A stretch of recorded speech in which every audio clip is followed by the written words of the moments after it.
This clip is brought to you by SaveWithConrad.com.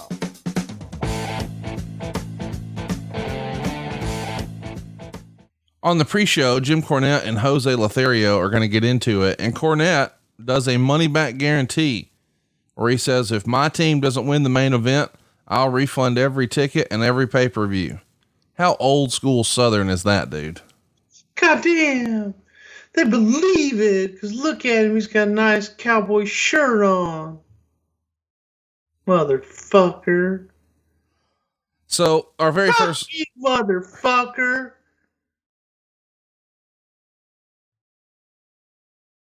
When was the last time you talked to Jim? It's been a while since he started hating me. You think y'all will ever be friends again? Look, man. I mean, I know you consider him a friend. I have absolutely zero animosity towards Jim Cornette for anything in any way, shape, or form. Well, good. I'm glad to hear that.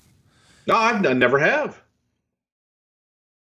Well, I didn't say you had. I mean, I know he's upset with you. What's that?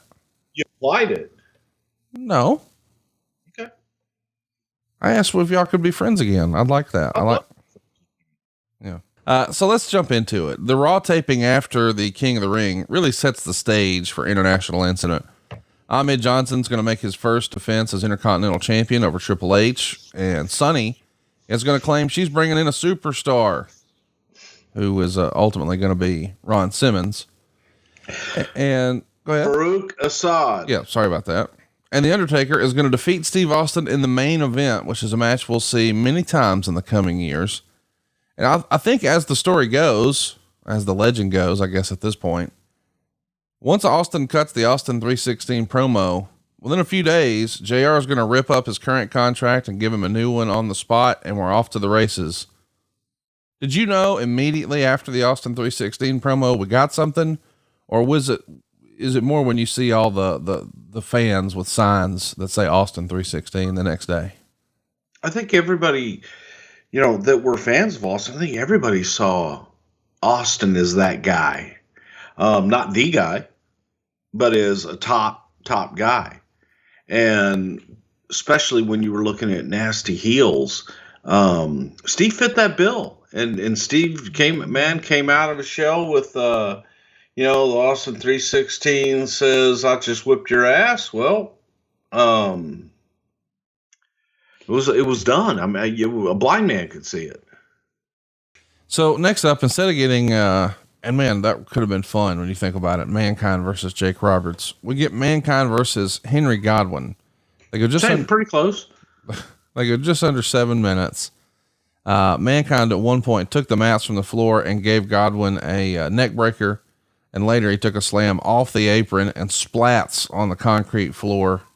The finish would see Godwinn try the slop drop, but Mankind's going to hold on to the ropes and then quickly use the mandible claw. And that's all she wrote. Star and a quarter. Obviously not the level of matches Foley's going to go on to have in his pay-per-view career. But this is a last minute sort of thrown together match, but it still showcases what Foley can do, right? Yeah, I think that at this time in his career, I think Mankind was showing everybody that he was a player. He wasn't Cactus Jack Foley, and he wasn't, just doing crazy shit. It was, man, there was some psychology there and some nice perverted twistedness to the Mankind character that people could identify with. And he was coming into his own. I think you could put Mick up against anybody at this time and Mick would have shined and made his opponent look 1,000 times better as well. Hey, it's Conrad Thompson. Thanks for checking out the podcast here on YouTube.